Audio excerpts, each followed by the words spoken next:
Peraturan Presiden Nomor 36 Tahun 2021 tentang pengupahan yang merupakan turunan dari Undang-Undang Cipta Kerja telah ditandatangani Presiden Joko Widodo. Peraturan tersebut mendapat penolakan dari pimpinan buruh karena dinilai tidak mensejahterakan kaum buruh.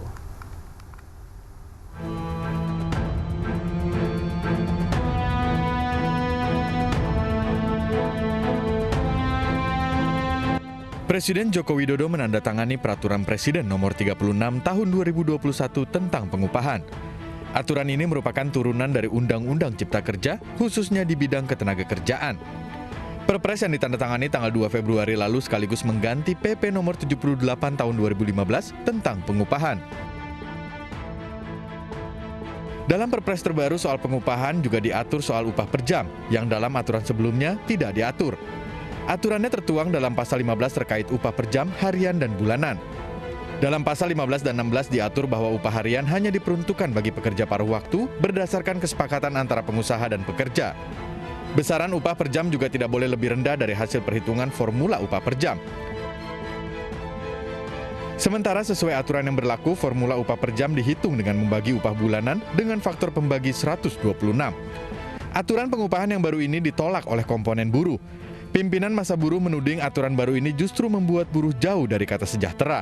Dalam peraturan pemerintah yang baru ini tentang pengupahan hanya menyatakan UMSK dihilangkan dan UMK, upah minimum kabupaten kota, dapat diputuskan oleh gubernur. Artinya bisa ada kenaikan upah minimum kabupaten kota, bisa tidak ada kenaikan upah minimum kabupaten kota. Atau dengan kata lain, bisa ada UMK dan gubernur juga bisa mengatakan bisa tidak ada UMK. Ini sangat menyudutkan dan merugikan kaum buruh. Buruh juga menolak segala turunan dari Undang-Undang Omnibus Law Klaster Ketenagakerjaan karena dituding tidak berpihak pada kepentingan dan kesejahteraan buruh. Tim Liputan iNews melaporkan. 49 peraturan pelaksana Undang-Undang Cipta Kerja. Salah satu peraturan menyita perhatian adalah PP Nomor 36 tentang pengupahan. Dan Stefani Patricia akan memaparkan sejumlah poin krusial sistem upah bagi pekerja. Stefani, silakan. Baik, Davi dan juga pemirsa, ada sejumlah aturan baru yang sebelumnya tidak diatur dalam PP Nomor 78 Tahun 2005. Salah satunya adalah aturan terkait pengupahan berdasarkan satuan waktu dan atau satuan hasil. Kita akan lihat beberapa pasal yang mengatur hal tersebut dalam PP Nomor 36 Tahun 2021. Yang pertama ada di pasal 14. Di mana di pasal 14 ini mengatur penetapan upah berdasarkan satuan waktu dan atau satuan hasil. Nah, poin pertama dari pasal 14 yaitu upah berdasarkan satuan waktu ini kembali dijabarkan atau dijelaskan secara rinci di pasal ke-15. Kita akan lihat seperti apa isi dari pasal 15. Ya, di pasal 15, penetapan upah berdasarkan satuan waktu ini bisa dilakukan dengan 3 cara, yaitu per jam, harian, atau bulanan. Kita akan lihat untuk pasal 16 yang mengatur sistem pengupahan berdasarkan jam. Di antaranya ada beberapa poin penting ini yang perlu digarisbawahi bahwa aturan upah per jam ini hanya diberikan untuk pekerja atau buruh paruh waktu atau biasa kita sebut sebagai part-timer. Kemudian yang kedua, upah per jam dibayarkan sesuai dengan kesepakatan antara pengusaha dengan pekerja. Tentunya kesepakatan upah ini tidak boleh lebih rendah daripada formula penghitungan. Di sini juga ada untuk formula penghitungan juga masuk dalam pasal 16, yaitu upah per jam sama dengan upah 1 bulan dibagi 126. Yaitu dia beberapa pasal yang mengatur mengenai pengupahan berdasarkan satuan waktu dan atau satuan hasil di PP Nomor 36 Tahun 2021. Tentunya PP ini mengundang pro dan kontra baik dari kalangan pengusaha maupun juga dari kalangan buruh. Namun sebagian kalangan memang menganggap ini adalah win-win solution dan kita langsung tanyakan saja untuk mengulas terkait peraturan baru upah pekerja sudah bergabung bersama kami Ketua Komite Tenaga Kerja dan Jaminan Sosial Apindo Aloysius David dan Jumisi, Wakil Ketua Konfederasi Persatuan Buruh. Selamat sore Pak Aloysius dan Bu Jumisi. Ya, selamat sore. Halo, selamat sore. Baik, saya ingin ke Pak Aloysius terlebih dahulu. Seperti apa tanggapan atau pandangan dari para pengusaha terkait aturan ini? Aturan yang mana, Mas? Maksudnya Halo, PP pengupahan yang baru? Iya, terkait pengupahan dengan sistem per jam. Pertama, saya kira bahwa pengupahan dengan satuan waktu pun di UTK sudah ada ya. Jadi kalau dikatakan itu baru ya tidak baru-baru amat, karena di Undang-Undang Tenaga Kerja yang lama juga ada disebutkan bahwa ada pengupahan berdasarkan satuan waktu. Itu yang pertama. Kemudian yang kedua, di dalam Undang-Undang JK dan PP turunannya, di sini diperjelas dengan rumusan dan seterusnya.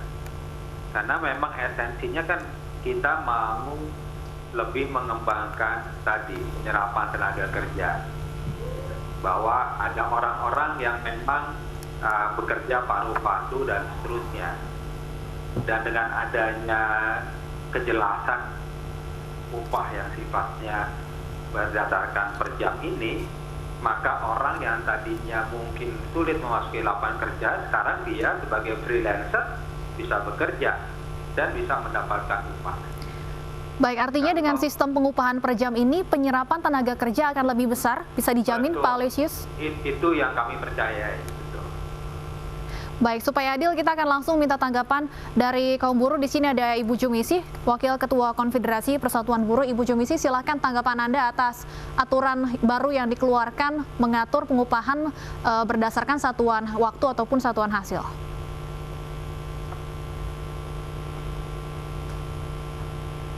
Ibu Jumisi, Anda bisa mendengar kami?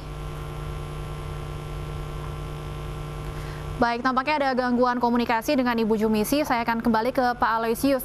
Pak Aloysius, apakah selama ini sudah cukup besar jumlah tenaga kerja part-time di perusahaan-perusahaan? Biasanya jenis pekerjaan seperti apa yang membutuhkan pekerja part-timer? Saya kebetulan sekitar setahun atau 2 tahun lalu punya data ya, bahwa pada waktu itu pekerja part-timer menurut riset tersebut itu sudah mencapai lebih dari 21 juta orang. Dan kita ketahui bahwa sekarang makin berkembang. Ada 2 hal, bahwa pekerjaan freelancer itu, yaitu pekerjaan di level UMKM, katakanlah ibu-ibu yang di satu sisi harus tetap menjalankan fungsi sebagai keluarganya, tapi kemudian dia bekerja di perusahaan kecil ya, untuk membantu perusahaan itu seperti itu. Atau di gig ekonomi, di mana makin banyak anak-anak muda yang tidak terikat pada satu perusahaan dan yang dia bekerja secara freelance ya, berdasarkan kontrak-kontrak atau berdasarkan target daripada satu inisiatif yang dilakukan. Itu yang kami lihat. Kalau untuk dari pengusaha sendiri, apakah sudah mendengar langsung suara buruh atau pekerja paruh waktu ini seperti apa, khususnya terkait aturan yang baru ini, Pak Aloysius? Waduh, kan PP-nya baru resmi keluar berapa minggu lalu ya, bahkan yang versi ditandatangani Presiden baru hari Minggu kami mendapatkannya. Artinya jadi, belum masih terlalu dini untuk melihat respon di masyarakat, karena yang ditandatangani resmi oleh Presiden dan diposting di Setnek, kami menerimanya baru hari Minggu, sekarang hari Senin. Baik, yang jelas tentunya perlu digarisbawahi upah per jam ini hanya bisa diterapkan untuk pekerja paruh waktu ya. Sebenarnya Pak Aloysius, untuk pekerja paruh waktu ini apakah bisa diterapkan di semua jenis pekerjaan atau seperti apa? Begini, kembali pekerja paruh waktu itu kan punya resiko ya. Kalau kami dari perusahaan kan ingin punya karyawan yang engage, yang loyal dan produktif, kan seperti itu. Sementara kalau perusahaan paruh waktu, dia akan bekerja berdasarkan bagaimana dia dibayar dan pada waktu tertentu saja. Jadi secara umum, maka sebagian besar pekerjaan akan tetap dilakukan secara PKWTT ya, atau mungkin kalau pekerjaannya musimnya PKWT. Karena untuk mencapai sebuah produktivitas yang baik dalam perusahaan, karyawannya itu harus merasa menjadi bagian daripada perusahaan tersebut. Dia harus engage, harus loyal, sehingga dia mau memberikan yang terbaik. Gimana dia mau engage atau loyal? kalau kerjanya hanya 3 jam sehari dan seterusnya, nggak bisa. Ini yang harus dilihat dalam persepsi bahwa kita untuk bisa benar-benar bersaing, kita juga butuh karyawan-karyawan yang menjadi karyawan tetap kita, yang loyal, engaged, dan produktif.